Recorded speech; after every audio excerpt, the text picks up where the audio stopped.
छत्तीसगढ़ की सियासत में पिछले कई महीनों से प्रधानमंत्री आवास का मुद्दा गर्म है। भारतीय जनता पार्टी का आरोप है कि राज्य सरकार ने गरीबों को पीएम आवास से वंचित कर दिया है। केंद्र सरकार से राशि मिलने के बाद भी राज्यांश नहीं देने की वजह से गरीबों को पीएम आवास नहीं मिल पा रहा है। प्रदेश के 16 लाख से अधिक गरीब पीएम आवास से वंचित हैं। इसे लेकर भारतीय जनता पार्टी सड़क से लेकर सदन तक लड़ाई लड़ रही है। बुधवार को भाजपा ने पीएम आवास के मुद्दे पर बड़ा शक्ति प्रदर्शन किया। विधानसभा घेराव के माध्यम से हजारों हितग्राहियों को जुटाने का दावा किया गया। वहीं सदन में भी स्थगन के माध्यम से पीएम आवास के मुद्दे पर चर्चा की मांग को लेकर विपक्ष ने तीखे तेवर दिखाए। नेता प्रतिपक्ष नारायण चंदेल, ब्रजमोहन अग्रवाल, अजय चंद्राकर समेत भाजपा के तमाम सदस्यों ने आरोप लगाया कि राज्यांश नहीं देने की वजह से गरीबों को पीएम आवास नहीं मिल पा रहा है। भीख नहीं, अधिकार चाहिए। प्रधानमंत्री आवास चाहिए। भीख नहीं, अधिकार चाहिए। प्रधानमंत्री आवास चाहिए। प्रधानमंत्री आवास योजना के हितग्राही हमारे 70 जिला 35 जिला के बैठे हैं। ओकर सबला जबका हितग्राही आए उमन मैं प्रणाम करत हूँ, कर अभिनंदन करत हूँ, स्वागत करत। भाजपा जहां पीएम आवास के मुद्दे पर राज्य सरकार को घेरने की कोशिश कर रही है, वहीं कांग्रेस भाजपा के आंकड़ों पर ही सवाल उठा रही है। सीएम से लेकर कांग्रेस के तमाम नेता पूछ रहे हैं कि पीएम आवास को लेकर आखिर ये आंकड़े भाजपा के पास आए कहां से? पिछले 12 वर्षों से देश में जनगणना नहीं हुई है।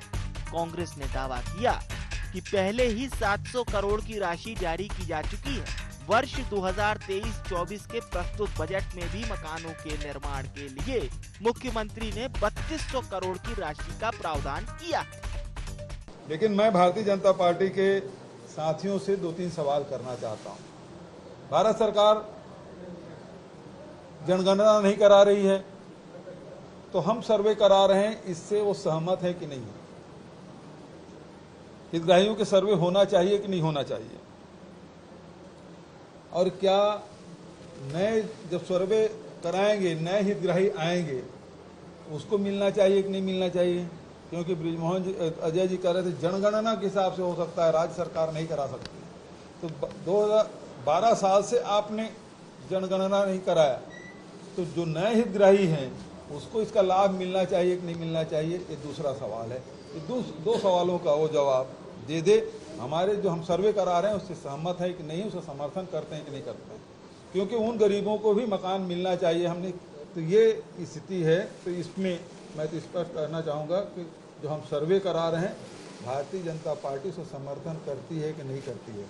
दूसरी बात है वो सूची कब देंगे। फिलहाल मामले में कांग्रेस और भाजपा आमने सामने रहे, जहां भाजपा ने अपना शक्ति प्रदर्शन कर ये बताने की कोशिश की है कि भाजपा की ओर से प्रधानमंत्री आवास बड़ा चुनावी मुद्दा रहेगा। हालांकि अब कांग्रेस सरकार ने इस मुद्दे पर सर्वे का दांव चला है। अगर केंद्र सरकार जनगणना नहीं कराती है तो भी प्रदेश में 1 अप्रैल से आर्थिक रूप से कमजोर लोगों का सर्वे किया जाएगा, जहां बीजेपी आवास को बड़ा मुद्दा बनाना चाहती है। वहीं कांग्रेस ने इसके तोड़ के रूप में सर्वे से लोगों की नाराजगी कम करने की तैयारी की है। हालांकि देखने वाली बात होगी कि पीएम आवास पर जारी ये सियासत कहां तक जाकर थमती है। IND24 के लिए रायपुर से कैमरामैन मनीष हरपाल के साथ निधि प्रसाद की रिपोर्ट।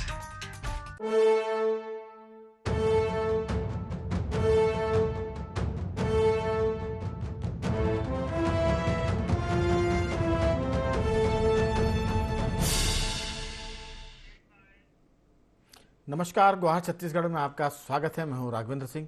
आज हम बात करेंगे छत्तीसगढ़ विधानसभा में गरीबों के आवास पर सत्ता और विपक्ष आमने सामने। दरअसल सियासत का ये मामला पिछले 12 वर्षों से चल रहा है, लेकिन अभी जो मुख्यमंत्री भूपेश बघेल ने दाव खेला वो ये कि क्या जनगणना नहीं होगी तो नए हितग्राहियों को लाभ मिलेगा कि नहीं मिलेगा। बीजेपी को इस मुद्दे पर उन्होंने टारगेट किया है। इस महत्वपूर्ण मुद्दे पर हम चर्चा करेंगे, लेकिन चर्चा शुरू करने के पहले एक नज़र गुहार पॉइंट्स पर। आखिर कहां अटका है पीएम आवास का मामला? गरीबों को क्यों नहीं मिल पा रहा पीएम आवास? पीएम आवास योजना पर क्यों नहीं थम रही सियासत। और अंतिम बिंदु है आवास की सियासत में किसे मिलेगा जनता का साथ। तो ये सब महत्वपूर्ण मुद्दे हैं जो जनता से जुड़े और चुनावी साल है, इसलिए गरीबों पर सबका फोकस है। चर्चा के लिए हमारे साथ जुड़ गए हमारे मेहमान कांग्रेस के प्रवक्ता सत्य प्रकाश सिंह, भाजपा के प्रवक्ता KS चौहान और वरिष्ठ पत्रकार गंगेश द्विवेदी जी। आप सभी का बहुत बहुत स्वागत है। चर्चा की शुरुआत सत्य प्रकाश जी आपसे। कांग्रेस के पास सरकार है, लेकिन बीजेपी जो हमला कर रही है उसका तोड़ क्या है? हालांकि मुख्यमंत्री भूपेश बघेल ने कहा है कि अगर जनगणना नहीं होगी तो क्या नए हितग्राहियों को लाभ नहीं मिलेगा। 1 अप्रैल से आपकी सरकार यानी भूपेश बघेल सरकार सर्वे भी करवा रही है और बीजेपी इस मुद्दे को जनता के बीच लेकर बनाना चाहती है। कांग्रेस इसमें किस ढंग से अपने आप को प्रस्तुत करेगी जनता के बीच में? क्या सिर्फ सर्वे एक वजह होगी या वो भाजपा पर आक्रमण भी करेगी? सत्य प्रकाश जी। देखिए जी राघवेंद्र, देखिए जैसे हमारे माननीय मुख्यमंत्री जी ने कहा 12 या 13 साल हो गए जनगणना ने। इन 12-13 साल में नए हितग्राही भी पात्र हुए होंगे। ऐसा तो नहीं हो सकता ना कि भाई जो नए हितग्राही 12-13 साल में पात्र हुए होंगे उनको वंचित रखा जाए। तो हमारी सरकार का लक्ष्य ये है कि जो लाभार्थी हैं, जो एक्चुअल में जिनको लाभ मिलना चाहिए, जिनको घर मिलना चाहिए, वो छूटे ना, उनको इसका लाभ मिलना चाहिए, उसको वो घर मिलना चाहिए, पक्का मकान मिलना चाहिए, उसके सर पे छत होनी चाहिए। ये हमारे सरकार का सपना है और ये पूरा होगा। सबसे बड़ी बात। दूसरी बात देखिए बीजेपी कैसे भ्रम पैदा आती है। देखिए पिछले जब ये योजना लागू हुई, बीजेपी की सरकार थी, रमन सिंह जी मुख्यमंत्री थे, इन्होंने सिर्फ और सिर्फ बजट भाषण का, जब रमन सिंह जी का अंतिम बजट भाषण था उसकी कॉपी मेरे पास है, उसमें उन्होंने उल्लेख किया है कि सिर्फ और सिर्फ 2,37,000 घर बना पाई है रमन सिंह की सरकार। जब से योजना लागू हुई, जब से रमन सिंह जी ने चालू किया, 2,37,000 घर बना चुकी, ठीक है। और उन्होंने कितने पैसे दिए? 272 करोड़ रुपए, सिर्फ और सिर्फ 272 करोड़। हमारी सरकार आई है, हमारी सरकार ने 4-4.5 सालों में 2,100 करोड़ रुपए दे चुकी है और अभी बजट में भी 3,000 से ऊपर करोड़ का प्रावधान है। और दूसरी बात, जब से सरकार हमारी बनी है 2018 से 13,26,000 घर हमको स्वीकृत हुए, जिसके अंदर ग्रामीण क्षेत्र में 10,57,000 और शहरी क्षेत्र में 2,69,000। हमने 8 लाख से ऊपर के ग्रामीण क्षेत्र बना दिए और शहर में 2 लाख से ऊपर बना दिए। इन्होंने शहरी क्षेत्र में सिर्फ 19,000 घर बनाए थे। तो हम तो तेजी से काम कर रहे हैं, मगर हमारा जो लक्ष्य ये है कि जो पात्र है उनको मिलना चाहिए, इसीलिए सर्वे की बात हो रही है। घर तो हमारे 70% घर बन चुके हैं। देखिए राघवेंद्र जी, मैं एक और बड़ी बात बोलना चाहूंगा। मेरे पास और भी एक रिपोर्ट है, उस रिपोर्ट में क्या कह रही है कि जो इनकी जहां सरकार है, यूपी सरकार, उनका के लक्ष्य टारगेट से 28% हुआ है, MP सरकार 30% हुआ है, हरियाणा का तो बुरा हाल है 4%। तो अपने जहां पे इनकी सरकार है वहां का हाल तो पहले देखिए, छत्तीसगढ़ उनसे बेहतर स्थिति में। सबसे बड़ी बात, तब भी इनको ये लग रहा है कि यहाँ पे घर नहीं बन रहे। अरे अपनी सरकार का तो पहले देखिए क्या लक्ष्य था। मोदी जी ने बोला था 2022 तक हम गरीब आदमी को मकान देंगे।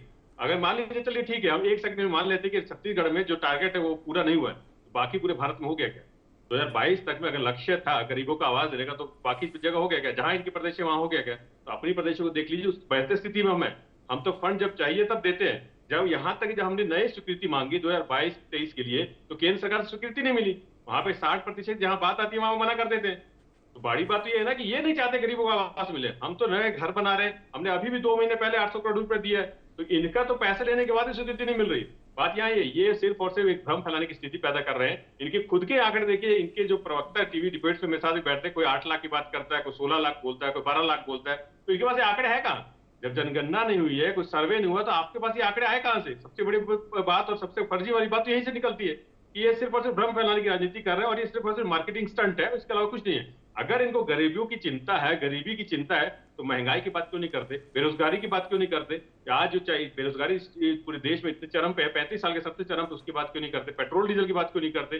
गैस सिलेंडर इतना हाई रेट, उसके बात क्यों नहीं करते? अगर गरीबों की चिंता है तो इसके ऊपर भी बात करनी चाहिए ना। मोदी जी के खिलाफ भी रैली निकालनी चाहिए इनको। तो उन्होंने 100 दिन में महंगाई कम करने की बात की थी, 2 करोड़ रोजगार की बात की थी, तो उस पर पहले बात करें ना।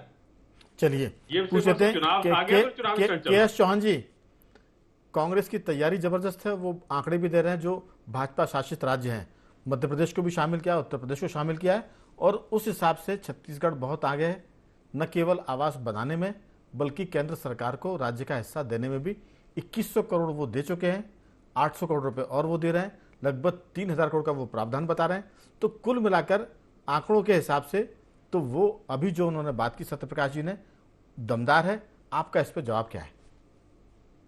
रघुवेंद्र जी, इस जो राज्यों में एक राज्य और जोड़ देते, जो है राजस्थान, वहां पर कांग्रेस की सरकार है और वो पीएम आवास किस हिसाब से दे रही है, तो 2011-12 के सर्वे के हिसाब से दे रही है। जब 2016 में ये स्कीम लॉन्च हुई थी तो उसके हिसाब से 2011-12 के हिसाब से पूरे भारत में पीएम आवास का आवंटन हो रहा है 2011-12 के हिसाब से। इकलौता एक ऐसा प्रदेश है जो ये बोल रहा है कि फिर से सर्वे कराइए उसके बाद देंगे।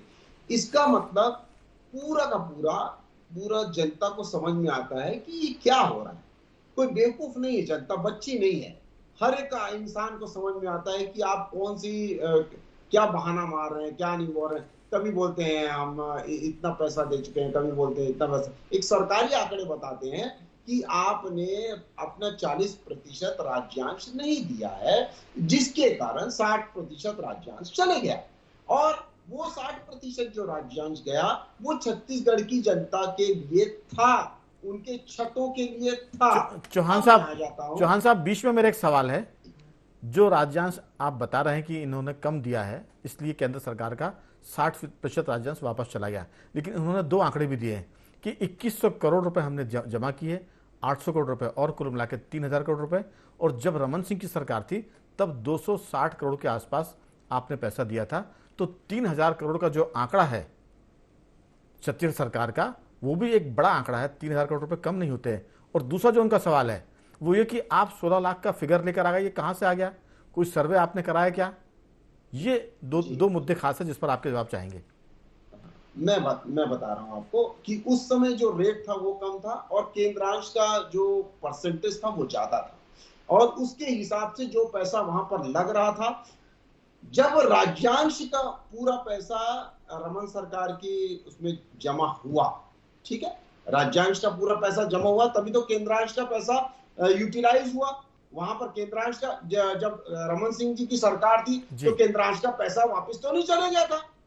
अब यहां पर आ जाइए तो यहां पर आपने पूरा पैसा जमा नहीं किया है, इस वजह से केंद्रांश का पैसा वापस चले गया। ये सब सिस्टम के हिसाब से है, ना ही तो मतलब ये किसी के बोलने से आप 1 रुपया अगर कम देंगे तो भी राज्यांश का पैसा चले जाएगा, और पूरा पैसा जमा कराएंगे समय सीमा तक तो वो यूटिलाइज हो पाएगा। आपने जमा नहीं कराया, आपने सरकारी आंकड़े जो बोलते हैं तो 2021-22 और 2023 में आपने जीरो आवंटित किया है, जीरो दिया है। उसके पहले 1 साल पहले आपने 11,000 दिया था। आपके पास भी वो आंकड़े आए होंगे रघुवेंद्र जी। और सबसे मेन बात ये है कि जो 90% जमा पूरा हो गया था रमन सिंह जी की सरकार ने, जो 90% 75,000 घर फ्लैट जो पूरे हो चुके थे 90%, वो 10% रोक के रखा रहा, उसको बनवाया नहीं उन्होंने। उसके बाद धीरे धीरे पैसा करके बनवाया, उसको भी काउंट कर रहे हैं। नए को तो आपने लाया ही नहीं, नए चीज का 40%। चलिए मैं पूछता हूँ, थोड़ी सी आंकड़ों की बाजीगरी जरा उलझी हुई है, थोड़ा सा इसमें उलझा। मैं लौटूंगा आपके पास, मैं लौटूंगा। गंगेश जी से पूछे थे। गंगेश जी, ये जो आंकड़े हैं बीजेपी और कांग्रेस की अपनी जगह है, लेकिन ग्राउंड जीरो पर आपको क्या नजर आता है? सरकार सही है या विपक्ष के हमले ठीक है? क्या लगता है आपको एक पत्रकार के नाते? देखिए, कोरोना काल में निश्चित तौर पर पीएम आवास योजना डिले हुई थी, इसमें कोई दो बात नहीं है। और इसी का परिणाम रहा था कि टीएस सिंहदेव जो उस समय ग्राम पंचायत विभाग के मंत्री थे, उन्होंने इस्तीफा दे दिया था। अधिकारी की बात उनके हिसाब से नहीं सुन रहे थे, उस जो उनके इस्तीफा था उसमें इस बात का उल्लेख था। लेकिन उसके बाद से लगभग साल भर से लगातार इसमें राज्य सरकार अपडेट कर रही है। और इस बार खासतौर पर जब से चुनावी मोड में भाजपा आई, उन्होंने इसको एक बड़ा इश्यू बनाया है और इनका पूरा सर्वे हुआ है और गांव-गांव जाकर लोगों से आवेदन ले रहे हैं। और इनका दावा है कि करीब 7-8 लाख आवेदन इन्होंने जमा कर लिए। लेकिन ये आवेदन अभी तक इन्होंने सरकार को दिए नहीं है। अगर इन्होंने आवेदन लिया है तो आवेदन को सरकार तक पहुंचना भी चाहिए, तब तो उस पर कार्रवाई हो सकती है। बिल्कुल, पहली बात। दूसरी बात, कांग्रेस भी समझ रही है इस चीज को और वो भी पॉलिटिक्स को समझ रही है, इसलिए वो भी सर्वे की बात कर रही है। अभी तक मेरा कहना है कि 2011 के जो आंकड़े हैं, उनके इतने मकान तो पहले बनाए कितने गरीबों को दे दें, तो यहाँ के एक बहुसंख्यक बहुत बड़े वर्ग का भला हो जाएगा। उसका नया सर्वे करने कोई बुराई नहीं है उसमें। नया सर्वे करके जो नए हितग्राही है उनको ही मकान बना के दे दे, उसका प्रस्ताव भेज दे सरकार को। लेकिन हाँ, केंद्र सरकार उसको कैसे एक्सेप्ट करेगी, क्योंकि अभी तक का जो आंकड़ा चल रहा है वो 2011 के हिसाब से केंद्र सरकार कर रही है, और 60% अंश जो है केंद्र से आना है, 40% राज्य का लगता है। तो राज्य सरकार बिना केंद्र सरकार के सहयोग के ये मकान बना नहीं सकती, यानी साझा कार्यक्रम। तो इस कार्यक्रम को बजाय उलझाने के लिए दोनों ही पार्टियों को, चाहे केंद्र वाली हो या प्रदेश में कांग्रेस की हो, दोनों पार्टी को मिल बैठ के आपस में सामंजस्य बना के, क्योंकि मामला गरीबों का है, गरीबों के मकान का है, अगर दोनों ही पार्टियों के मन में सच्चे मन से है इच्छा शक्ति कि गरीबों को वास्तव में बाकी पक्के मकान मिलने चाहिए, तो दोनों पार्टियों को बजाय इसमें राजनीति करने के साझा कार्यक्रम बनाना चाहिए, आपस में सामंजस्य बना के इस पर तेजी से काम आगे बढ़ाना चाहिए। बिल्कुल गंगेश जी, लेकिन मिलकर काम करेंगे तो मिलकर वोट थोड़ी मिलेंगे। अगर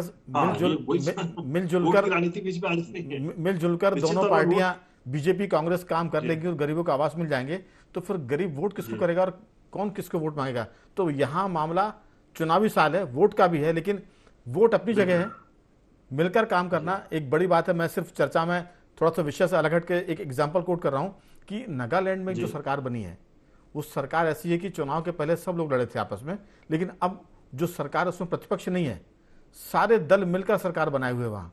तो ये पहला राज्य है देश में जहां इलेक्शन तो लड़ा सबने आपस में एक दूसरे के खिलाफ, लेकिन जब नतीजे आ गए तो सबने मिलकर सरकार बनाई है, प्रतिपक्ष ने भी समर्थन दिया है। और अभी ये तय नहीं है वहां की प्रतिपक्ष के लोग भी सरकार में शामिल होंगे कि नहीं, लेकिन सरकार को समर्थन दिया, यानी वहां विपक्ष नहीं है, सबने कहा कि मिलकर हम राज्य का विकास करेंगे। बीजेपी भी उसमें शामिल है, एनसीपी जो शरद पवार की पार्टी है उनको वो भी समर्थन दे रही है, लेकिन ये पता नहीं कि वो बाहर से समर्थन देंगे कि सरकार में शामिल होंगे। आपने कहा कि छत्तीसगढ़ में दोनों पार्टियां मिल जाएं और गरीबों के हित में कम से कम मकान तो बांटे। सत्यप्रकाश जी, गंगेश जी का सुझाव है राजनीति अपनी जगह, चुनाव में वोट मिलेंगे, कभी आपको मिलेंगे कभी बीजेपी को मिलेंगे, लेकिन जो मकान बन गए हैं, जो गरीब जिनको छत चाहिए, मिलजुल कर आप काम करेंगे तो केंद्र सरकार भी आपकी बात मानेगी, क्योंकि आपके साथ अगर भाजपा जुड़ जाएगी तो छत्तीसगढ़ के गरीबों का लाभ होगा। आपकी इसमें राय? देखिए राघवेंद्र जी, गंगेश जी का जो सुझाव है स्वागत योग्य है, उसमें कोई दो राय नहीं है, मगर देखिए यहाँ पे अगर राजनीति की बात कीजिए तो भाजपा शुरू से राजनीति कर रही है। देखिए 2018 से अगर मैं बात करूं, भाई हम तो केंद्र सरकार के साथ लेके चलना चाहते हैं। केंद्र जो भी एक फेडरल स्ट्रक्चर के तहत आप बात करेंगे तो केंद्र जो है वो आपका गार्जियन है, हर स्टेट का, भारत में जितने भी प्रदेश है उसका एक गार्जियन है। मगर जब से 2018 से आप बात कीजिए, जब से कांग्रेस की सरकार आई, धान के समर्थन मूल्य की बात कर लीजिए, वो ओपीएस की बात कर लीजिए, कोल रॉयल्टी की बात कर लीजिए, तमाम ऐसे मुद्दे हैं जिसमें केंद्र समर्थन नहीं दिया। हम तो बल्कि केंद्र के समर्थन के लिए तैयार है, हम तो चाहते केंद्र समर्थन करे, तभी तो प्रदेश का विकास होगा, तब देश का विकास होगा। मगर केंद्र ने हमेशा अड़चन पैदा की है। आप आरक्षण का मामला देख लीजिए, किस हिसाब से राजभवन ने उसको टका रखा है। आप उसके बाद ईडीआईटी की बात कर लीजिए, विपक्षी दलों पे कैसे भेजते ईडीआईटी, छत्तीसगढ़ में तो खैर चुनाव तक चलेंगे ईडीआईटी के। तो केंद्र सरकार ही हमेशा राजनीति करती। गरीबों की जहाँ हित की बात आ रही है, प्रधानमंत्री आवास की बात है, उसमें भी आप देखिए राजनीति कहाँ से शुरू हुई है। हम तो भाई घर बना रहे हैं, हम सर्वे की बात कर रहे हैं, लेकिन जिनको मिलना चाहिए लाभ। सत्यप्रकाश जी, अगर 10-12 साल में सत्यप्रकाश जी, केंद्र आपकी मदद तब करेगा जब राज्य में भाजपा को आप साथ में लेंगे, क्योंकि केंद्र सरकार तो बीजेपी को देखेगी ना राज्य में। अगर आप आपस में लड़ेंगे तो फिर केंद्र तो आपको मदद नहीं करेगा। मैं बता रहा हूँ, देखिए मैं मुख्यमंत्री जी की बात बता रहा हूँ। मुख्यमंत्री जी तो बोलते हैं यहाँ के आम जनता हो चाहे यहाँ पे विपक्षी दल हो, कोई भी मुख्यमंत्री के पास जाके, कोई भी सरकार के पास जाकर सुझाव दे सकता है कि प्रदेश को कैसे आगे लेके जाना, प्रदेश विकास के लिए कुछ सुझाव है। मैं पूछ लेता हूं, हमेशा बोलते हैं, मगर एक भी बीजेपी का नेता कर गया और कोई सुझाव लेके, कोई बात लेके, कोई गरीबों की बात लेके, या जैसे आरक्षण का मामला में एक उदाहरण देना चाहता हूँ, कोई भी प्रदेश का यहाँ बीजेपी के नेता कोई गया होगा राजभवन के यहाँ साक्षी उसको हो जाए, नहीं हुआ, तो राजनीति तो वहां चल रही ना। मुख्यमंत्री तो हमेशा बोलते हैं, चलिए मैं पूछता हूँ, एक छोटी कोई भी जनता हो या बीजेपी के नेता हो, कोई भी आके सुझाव दे सकता है। मुख्यमंत्री जी तो एकदम खुले दिमाग के बैठे हुए। के चौहान जी, भूपेश बघेल जी आपकी मदद मांगने के लिए तैयार हैं, आपसे कहते भी है कि सुझाव दीजिए, लेकिन आप लोग गरीबों के हित में नहीं आते, ऐसा उनको लगता है। क्या वजह है? राज्य के हित में, जैसा गंगेश जी ने सुझाव दिया है कि मिलजुल कर आप काम करेंगे तो कम से कम जो मकान है वो गरीबों को बढ़ जाएंगे, और लड़ाई आप लड़ते रहिए, वोट आपको मिलेंगे जब आप काम करेंगे। तो ऐसा कोई रास्ता निकल सकता है क्या? राघवेंद्र जी, समाज न्याय से चलता है, और न्याय क्या बोलता है कि संविधान के हिसाब से चलिए। अगर संविधान के हिसाब से इन्होंने राज्यांश पटा दिया रहता, जो आप ये 21 करोड़ रुपए और 3000 करोड़ की बात कर रहे हैं आज, तो अगर वो उनका पूरा राज्यांश यहाँ पर जमा हो गया रहता तो क्या केंद्र सरकार अपना राज्यांश नहीं देती? सबसे मेन बात यह है, आपके कारण क्या राज्यांश आपने नहीं भरा था पूरा समय सीमा तक, उसके कारण ही केंद्र का राज्यांश गया कि नहीं गया, ये सबसे मेन बात है। और इसी के कारण ये जो आवास है वो नहीं बन पाया। आवास आप क्यों नहीं बना पाते, उसके लिए एक राजनीतिकरण है। उसके लिए राजनीतिकरण किया गया है कि अगर आप आवास बनाएंगे तो उसका श्रेय भारतीय जनता पार्टी को मिलेगा। इनकी ऐसी सोच है, चौहान साहब, ऐसी सोच है। चौहान साहब एक सिर्फ जरा सा मेन बात ये, सत्य प्रकाश जी कुछ बोलना चाह रहे हैं, आपकी अनुमति है उनको? नहीं, अनुमति है, लेकिन क्या है कि सत्य प्रकाश जी ना जो अभी जो मुद्दा चल रहा है उस पे हट के ईडी पे चले जाते हैं, दूसरे पे चले जाते हैं। सबसे मेन बात ये है मुद्दे पर ही बात करेंगे। हमारे पास होता है, मैं मुद्दे पे बोलूंगा, राघवेंद्र जी देखिए, राघवेंद्र जी जैसे चौहान जी राज्यांश की बात चौहान साहब मैंने पहले भी जल्दी से बात पूरी करिए आप सत्य प्रकाश जी। हाँ जी, चौहान जी को मैं बोलना चाहूंगा, जैसे मैंने ओपनिंग स्टेटमेंट चालू किया तभी मैंने बोला था कि राज्य सरकार ने अपना राज्यांश दिया है, पहली बात, और हम आगे भी दे रहे हैं, हमने प्रावधान किया है। चलिए आगे आपकी बात आ गई। अभी देखिए चौहान साहब एक बात, राघवेंद्र जी जैसे आपने बोला राजनीति, देखिए आपने उससे क्या पूछा कि ऐसे साथ में चल सकते हैं, गरीबों के लिए काम कर सकते हैं, मगर उन्होंने उसमें भी राजनीति शुरू कर दी। मैं यही बताना चाह रहा था। चलिए यहाँ पे उन्होंने इसका जवाब दिया कि कांग्रेस पार्टी का जनता देख रही है, अब जनता को तय करने दीजिए। चौहान साहब बात पूरी करें। रघुवेंद्र जी, मैं आपको सिर्फ इतना बोलना चाह रहा था कि संविधान के हिसाब से, कानून के हिसाब से सभी चीजें चलती है। जैसे 29 राज्य चल रहे हैं वैसे 30वां भी राज्य चल रहा है। वैसे ही जो रूल्स दूसरे राज्यों के लिए, वही रूल छत्तीसगढ़ के लिए भी है। छत्तीसगढ़ का अगर पैसा आ गया रहता समय सीमा तक तो यहाँ पर लोगों के आवास बनना चालू हो गए रहते, उनको आवंटित हो गए। चलिए एक सवाल चौहान साहब, एक सवाल, क्या मिलकर गरीबों के मुद्दे पर आप केंद्र से बात कर सकते हैं, राज्य सरकार और विपक्ष मिलकर? एक लाइन में उत्तर। देखिए मैं ये बोल रहा हूँ कि जो हमारे सांसद हैं वो तो अपने हिसाब से यहाँ पर 60% भेज ही रहे हैं ना। अगर राज्यांश यहाँ पर आ गया हो और केंद्रांश ना आया हो तो आप हमारे को बोलिए, केंद्रांश तो आगे जा चुका गंगेश जी के कारण। गंगेश जी आपकी अंतिम टिप्पणी आपने आक्रोश जो है जी, हमने तो दे दिया चौहान जी, क्यों आप भ्रम फैला रहे हैं? हमें तो पूरा पैसा दिया है। गंगेश जी आपकी अंतिम टिप्पणी इस पर, आपने कांग्रेस को सुना, भाजपा को सुना और ग्राउंड जीरो की जो हकीकत उससे आप वाकिफ हैं। क्या लगता है ये मामला सुलझेगा, गरीबों का हित होगा, या ये बीजेपी कांग्रेस के झगड़े चलते रहेंगे और गरीब इस पर निपटता रहेगा? आपकी राय? देखिए, ये जो मुद्दा एक्चुअली बन गया है पॉलिटिकल मुद्दा, और ये मामला पूरा चुनाव तक ऐसे ही चलता रहेगा। तो भाजपा ने जो प्रदर्शन किया है, बहुत जबरदस्त प्रदर्शन हुआ, विधानसभा घेराव के इन्होंने, और इसको लेके इसके पहले भी हो चुका है।